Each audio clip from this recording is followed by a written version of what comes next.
तो आज हम लोग ज्योग्राफी का फर्स्ट लेसन 10 क्लास का स्टार्ट करने जा रहे हैं बेटा। जिस चैप्टर का नाम है संसाधन विकास और उपयोग। तो संसाधन जो आप लोग 10 क्लास का जो ज्योग्राफी है वो आपका 75% जो है वो आपका संसाधन पर ही डिपेंड है। यदि आपको संसाधन समझ में अच्छी तरह से आ जाता है यदि आपको संसाधन अच्छी तरह समझ में आता है तो ज्योग्राफी का आपका 75% कोर्स यही से आपका क्लियर हो जाएगा। तो चैप्टर का नाम है संसाधन विकास और उपयोग, है ना। तो संसाधन तभी विकास होगा जब हम इसका क्या करेंगे, उपयोग करेंगे, है ना। तो सबसे पहले हम संसाधन का परिभाषा जानेंगे। हम सबसे पहले क्या करेंगे, संसाधन का परिभाषा जानेंगे।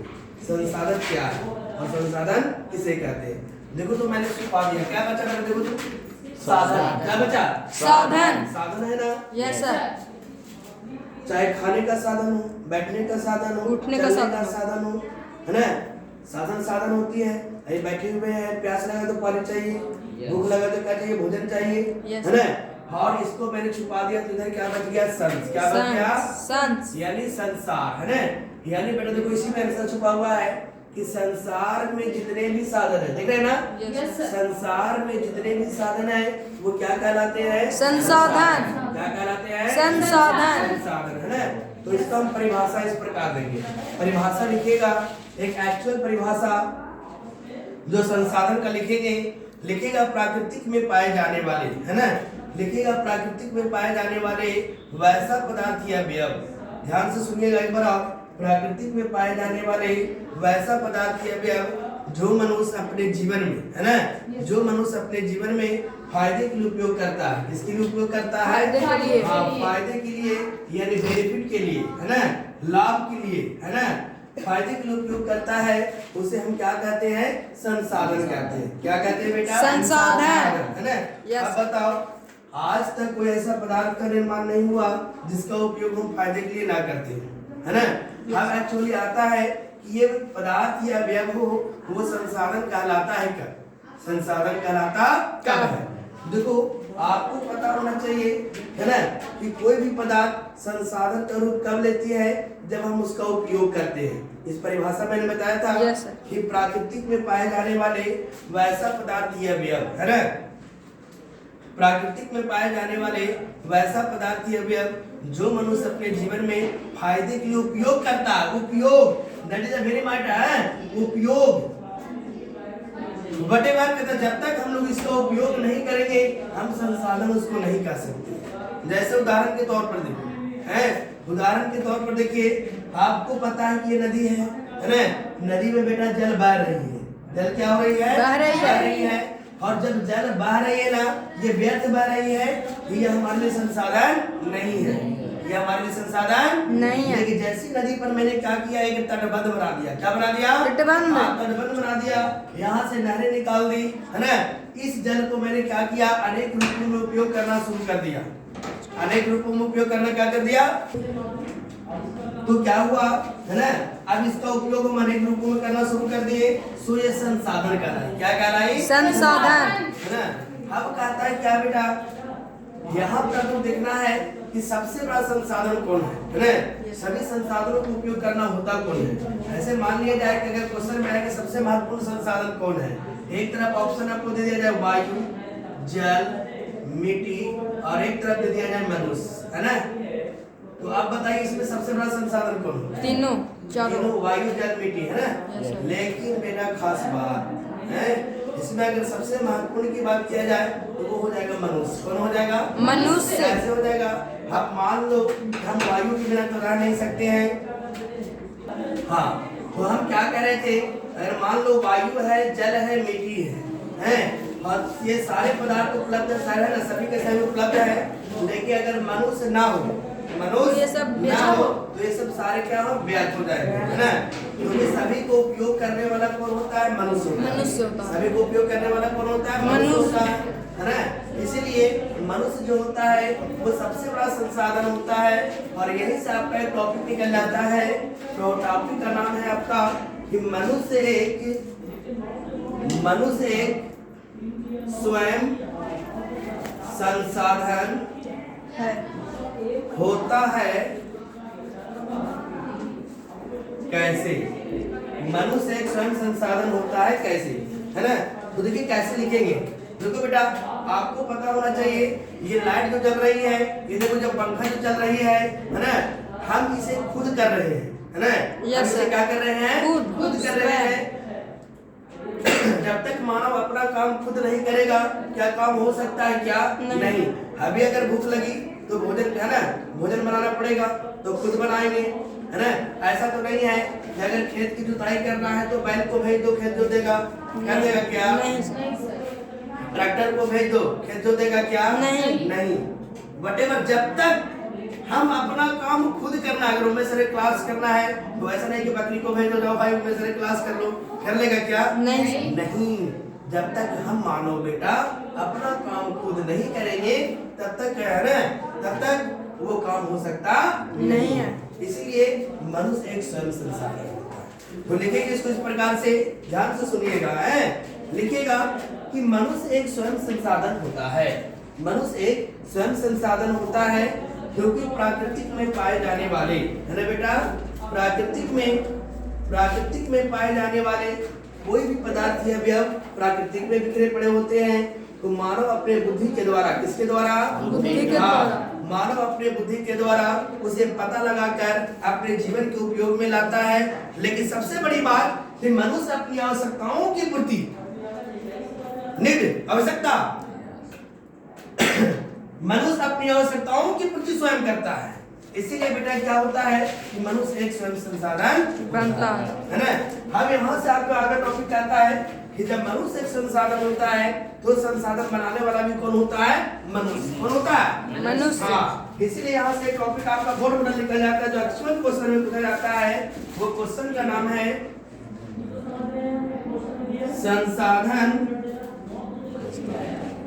संसाधन हुआ नहीं करते बना करते हैं कैसे? तो ये क्वेश्चन कहता है कि संसाधन हुआ नहीं करते बना करते हैं कैसे।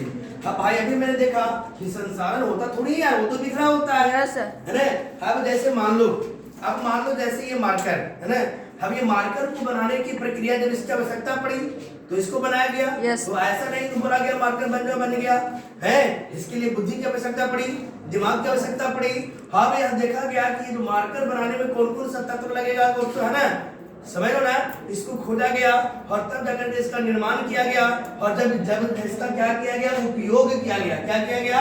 उपयोग किया गया। तो ये किसके रूप में आ गया? संसाधन के रूप में। किसके रूप में आ गया? संसाधन के रूप में, है ना। तो कहता क्या है कि संसाधन हुआ नहीं करते बना करते हैं। हम जानते हैं, देखिएगा बेटा, हम जानते हैं कि प्राकृतिक में पाए जाने वाले, होता है कि नहीं होता? प्राकृतिक में पाए जाने वाले कोई भी पदार्थ या अवयव, है ना, प्राकृतिक में पाए जाने वाले कोई भी पदार्थ या अवयव प्राकृतिक में क्या होते हैं? बिखरे पड़े होते हैं। प्राकृतिक में क्या होते हैं? बिखरे पड़े होते हैं। मनुष्य सबसे पहले अपने बुद्धि के द्वारा, है ना, मनुष्य सबसे पहले अपने बुद्धि के द्वारा उसे पता लगाता है। उसे क्या करता है? पता लगाता है और अपने जीवन के उपयोग में लाता है। अपने जीवन के उपयोग में लाता है तो वह पदार्थ संसाधन का रूप ले लेती है। इसका रूप ले लेती है संसाधन का। अगर मनुष्य उसका उपयोग नहीं करता है बेटा तो सारे के सारे पदार्थ बिखर जाते हैं। इसीलिए जीवरमैन, दैट्स वेरी इंपॉर्टेंट। इसलिए जीवरमैन का कहना है कि संसाधन हुआ नहीं करते बनाना, है ना। अगर क्वेश्चन में आएगा कि संसाधन हुआ नहीं करते बना करते हैं, किसका कहना है तो किस पर मारेंगे? जीवन। किसका मारेंगे बेटा? जीवन का। अब देखो, हाँ बताएंगे। अब कहता है जीवन मैन का कहना था कि संसाधन हुआ नहीं करते बना, ये मनोवैज्ञानिक थे, है ना। अब आपको पता होना चाहिए, अब मैंने यहाँ पर क्या बोला कि चाहे कोई भी पदार्थ हो, कोई भी अवयव हो, जब हम उसका उपयोग करते हैं तो वह संसाधन का रूप ले लेती है। लेकिन बेटा क्या सभी संसाधन एक बराबर होते हैं? कैसे नहीं होते हैं, है ना। उसका वर्गीकरण होता है। क्या होता है? वर्गीकरण। अब हम देखेंगे सभी संसाधनों का कैटेगरी कैसे कैसे वहां से बांटा गया है ना।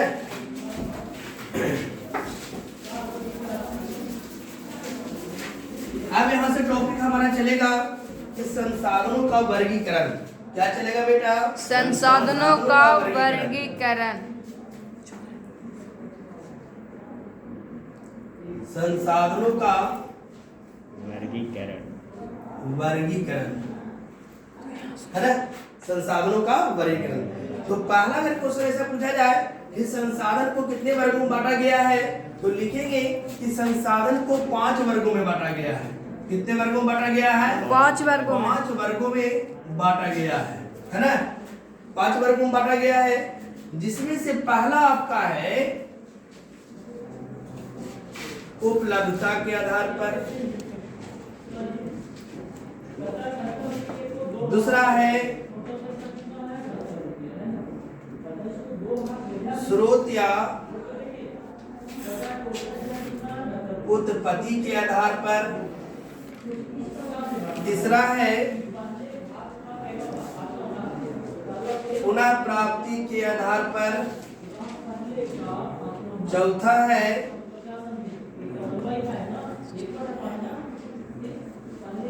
स्वामित्व के आधार पर,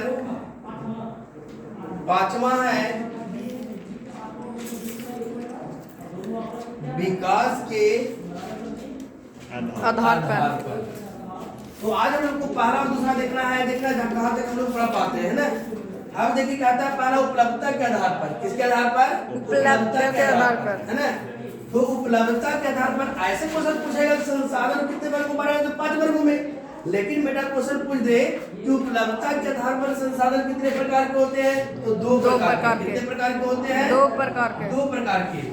एक होता है प्राकृतिक संसाधन, एक होता है मानवीय। होता है मानवीय संसाधन, है ना। देखिए ध्यान से, पहला होता है प्राकृतिक संसाधन, दूसरा होता है मानवीय संसाधन। प्राकृतिक संसाधन किसे कहते हैं? अब यहाँ से कहता है कि प्राकृतिक संसाधन किसे कहते हैं, है ना। ध्यान दीजिएगा, लिखिएगा प्राकृतिक संसाधन किसे कहते हैं। सिंपल ही परिभाषा में एक बार में समझ में आना चाहिए। लिखना है इस प्रकार से कि प्राकृतिक में पाए जाने वाले वैसा पदार्थीय अवयव, प्राकृतिक में पाए जाने वाले वैसा पदार्थीय अवयव जो ईश्वर के द्वारा, है ना बेटा, ईश्वर के द्वारा उपहार के रूप में, है ना, ईश्वर के द्वारा उपहार के रूप में प्राप्त हुआ है, उसे हम क्या कहते हैं? प्राकृतिक संसाधन। क्या कहते हैं? प्राकृतिक संसाधन कहते हैं, है ना, जो ईश्वर के द्वारा बनाया गया है, जैसे नदी, झील, पहाड़, है ना। अब दूसरा क्या है? मानवीय संसाधन। इसी का अपोजिट उल्टा हो जाएगा। प्राकृतिक में पाए जाने वाले वैसा पदार्थीय अवयव, है ना बेटा, प्राकृतिक में पाए जाने वाले वैसा पदार्थीय अवयव जो मानव के द्वारा, किसके द्वारा बेटा? मानव के द्वारा निर्माण किया गया है, उसे हम क्या कहते हैं? मानवीय संसाधन कहते हैं। क्या कहते हैं? मानवीय संसाधन कहते हैं, है ना। जैसे टेबल, कुर्सी, कुछ भी थी। दूसरा क्वेश्चन क्या आता है? दूसरा है परिकरण में स्रोत या उत्पत्ति के आधार पर, है ना। तो स्रोत या उत्पत्ति के आधार पर संसाधन 2 प्रकार के होते हैं। पहला होता है जैविक और दूसरा होता है अजैविक संसाधन, है ना। अब जैविक का मतलब क्या होता है? जीवित, और अजैविक का मतलब निर्जीवित, है ना। अजैविक निर्जीव, हाँ, सजीव आ जाएगा या निर्जीव आ जाएगा। तो जैविक में लिखेंगे कि प्राकृतिक में पाए जाने वाले, ध्यान समझिएगा, है, प्राकृतिक में पाए जाने वाले वैसा पदार्थीय अवयव जिसमें जीव हो, जिसमें क्या हो? जीव, हाँ, जिसमें जीव हो, अर्थात वह सजीव हो, उसे क्या कहेंगे बेटा? जैविक संसाधन। जैसे मछली, पेड़ पौधे, मनुष्य इत्यादि, है ना। अजैविक किसी का उल्टा, प्राकृतिक में पाए जाने वाले वैसा पदार्थीय अवयव जिसमें जीव नहीं हो, जिसमें जीव नहीं हो, अर्थात वह निर्जीव हो, उसे क्या कहते हैं? अजैविक संसाधन। उसे क्या कहते हैं? अजैविक संसाधन कहते हैं। जैसे टेबल, अब तीसरा है पुनः प्राप्ति के आधार पर। पुनः प्राप्ति के आधार पर, तो पुनः प्राप्ति के आधार पर भी संसाधन जो होते हैं वो 2 प्रकार के होते हैं। कितने प्रकार के होते हैं? 2 प्रकार के होते हैं। 2 प्रकार के होते हैं। पहला जो होता है नवीकरणीय संसाधन और दूसरा जो होता है अनवीकरणीय संसाधन, है ना। अब नवीकरणीय का मतलब क्या होता है? नवीकरण मतलब नया, हमेशा नया होते रहता है, परिवर्तन होते रहता है, चक्रण होते रहता है, वो कभी खत्म नहीं होता है ना। तो इसका परिभाषा लिखेंगे बेटा, प्राकृतिक में पाए जाने वाले वैसा पदार्थ या अवयव, ध्यान से समझिएगा, प्राकृतिक में पाए जाने वाले वैसा पदार्थ या अवयव जो मनुष्य को अपने जीवन में उपयोग करने पर वह समाप्त नहीं होता है, वह समाप्त नहीं होता है। उपयोग कर लो वो समाप्त नहीं होता है और उसका चक्रण भी होते रहता है। उसे क्या कहते हैं?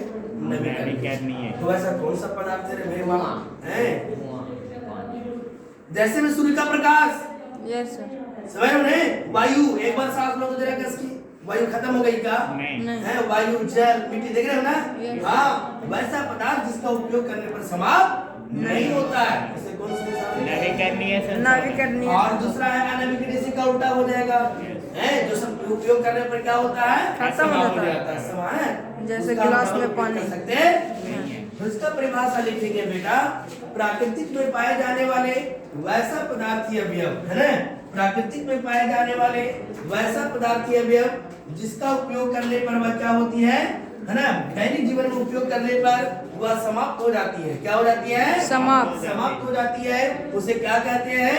नवीकरणीय, है ना, सॉरी, अनवीकरणीय संसाधन कहते हैं, Yes, sir. है ना। क्या कहते हैं बेटा? अनवीकरणीय। जैसे पेट्रोल, हाँ। डीजल, कोयला, है ना। अब ऐसा तो नहीं कि बाइक में पेट्रोल डाले हैं और जाकर भारत के और छलकना चालू हो जाता है, ऐसा होता है क्या? वो सब उपयोग करने पर क्या होती है? खत्म हो जाती है, समाप्त हो है जाती है। ना। उसके बाद एक और देख लेते हैं, समय हो गया। कहता है स्वामित्व के आधार पर, है ना। इसके बाद हम लोग विकास के आधार पर देखेंगे अगले वीडियो में, और सतत पोषणीय विकास देखेंगे, और इसका कौन सा सम्मेलन जो होगा अगला दिन आपको एक चैप्टर पूरा क्लियर हो जाएगा, है ना, ये समाप्त हो जाएगा। स्वामित्व के आधार पर, स्वामित्व के आधार पर संसाधन कितने प्रकार के होते हैं? तो बेटा समझ, है ना, स्वामित्व के आधार पर संसाधन 4 प्रकार के होते हैं। कितने प्रकार के होते हैं? 4 प्रकार के होते हैं। पहला जो होता है, पहला होता है आपका निजी संसाधन। क्या होता है बेटा? निजी संसाधन। दूसरा जो होता है समुदाय संसाधन। तीसरा जो होता है राष्ट्रीय संसाधन। और चौथा जो होता है अंतरराष्ट्रीय संसाधन, है ना। ध्यान से समझिएगा। निजी का मतलब होता ही अपना, जब मन करे उपयोग कर लो, कोई रोकने वाला, कोई टोकने वाला नहीं है, है ना। Yes, sir. हाँ, निजी का मतलब अपना। इसका परिभाषा क्या लिखेंगे बेटा? लिखेंगे प्राकृतिक में पाए जाने वाले वैसा संसाधन जिसका उपयोग मनुष्य अपने इच्छा अनुसार करे। हाँ, जिसका उपयोग मनुष्य अपने इच्छा अनुसार किसी भी समय कर सकता है, उसे क्या जाएंगे? निजी संसाधन, है ना। जैसे टेलीविजन, अब ऐसा तो नहीं कि टीवी देख रहा है तो पूरा गांव वाले से पूछना पड़ेगा, नहीं। साइकिल जब चला रहा मन है करे। तो कैसे पूछना पड़ेगा, नहीं ना। हाँ, यानी जिस पर अपना अधिकार होता है, पर्सनल मैटर, है ना, पर्सनल अधिकार होता है, वैसे संसाधन में क्या बोलेंगे? निजी। जैसे मोबाइल, टेलीविजन, है ना, साइकिल। दूसरा है समुदाय। समुदाय का मतलब होता है बेटा समाज। क्या होता है? समाज। कुछ ऐसी प्रतिक्रियाएं होती है कि जब तक आप समाज से नहीं पूछिएगा, समाज के आदेश के बिना नहीं जा सकते हैं, है ना। जब भी उसको उपयोग करना होगा, जन कल्याण के लिए काम करना होगा, पूरे गांव के लिए काम करना होगा, पूरे समुदाय के लिए काम करना होगा। तो इसका परिभाषा लिखेंगे, प्राकृतिक में पाए जाने वाले, है ना, प्राकृतिक में पाए जाने वाले वैसा पदार्थ या अवयव जिसका उपयोग गांव, नगर, समाज, पूरा समुदाय मिलकर करता है, उसे क्या कहते हैं? समुदाय। जैसे पंचायत भवन, बोलो। Yes sir. खेल का मैदान। Yes. अब ऐसा नहीं खेल के मैदान जाओ अकेले विकेट काट दो, हैं, बोले भाई हम अकेले खेले, होगा क्या? नहीं हो सकता। समझ लो ना। Yes. हाँ, प्राथमिक विद्यालय, है ना, मंदिर हो गया। ऐसा तो नहीं कि मंदिर है तो अकेले जाके, है ना, भगवान की पूजा करोगे, आरती लगाओगे, तो पूरा गांव का अधिकार है। Yes. गांव का आप देखोगे आहार, नहर, है ना, ये सब क्या होता है? पूरे गांव का अधिकार होता है, पूरे समाज का अधिकार। आप अकेले मनमानी कर सकते हैं? Yes sir. अब राष्ट्रीय क्या कहता है? इसी का आगे बढ़ जाइए, आप देश स्तर पर चले गए, है ना। लिखिएगा प्राकृतिक में पाए जाने वाले वैसा पदार्थ या अवयव जिसका उपयोग, है ना बेटा, जिसका उपयोग देश स्तर पर, कौन स्तर पर? हाँ, देश स्तर यानी राष्ट्र स्तर पर किया जाता है, उसे क्या कहते हैं बेटा? राष्ट्रीय संसाधन। क्या कहते हैं? राष्ट्रीय संसाधन। जैसे सड़क, क्या हो जाएगा? सड़क, है ना? है कि नहीं? Yes, ऐसे नहीं sir. सड़क बैठ करके तुम गुल्ली डंडा खेलोगे, नहीं हैं? नहीं और क्या एक्सीडेंट तेरा हो बाप जाएगा। ले जाना मटर का, हैं? उस पर सभी का अधिकार है, पूरे देश का अधिकार है। Yes sir. हैं? उसके बाद रेलवे लाइन, क्या हो जाएगा? Railway line. पूरे देश को पहुंचाने के काम करती है। Yes. तो पर्सनल अधिकार नहीं है। नहीं होता है। बिजली हो गई, आईटीसी, बहुत सारे ऐसी चीजें हैं। अब उसी से आगे बढ़ जाइए, अंतरराष्ट्रीय, क्या है बेटा? अंतरराष्ट्रीय। अंतरराष्ट्रीय संसाधन किसे कहते हैं? लिखेगा प्राकृतिक में पाए जाने वाले वैसा पदार्थ है अवयव जिसका उपयोग पूरे विश्व स्तर पर, है ना? पूरे विश्व स्तर पर किया जाता है, उसे क्या कहते हैं बेटा? अंतरराष्ट्रीय संसाधन। जैसे हवाई अड्डा, हवाई अड्डा। है ना? Yes. पेट्रोलियम निकासन, बंदरगाह हो गया, है ना? etc. तो इतना हम लोग देखे संसाधन में कि संसाधन को कैसे कैसे वर्गीकृत किया गया है। एक वर्ग का विकास के आधार पर, इसके बाद सतत प्रश्नीय विकास आ जाएगा, है ना? फिर संसाधन का संरक्षण कैसे करेंगे, संसाधन को भविष्य में कैसे बचा के रखेंगे, ये 2-3 मुद्दे पर बात हम लोग पार्ट 2 में बात करेंगे, है ना? Okay, have a nice day.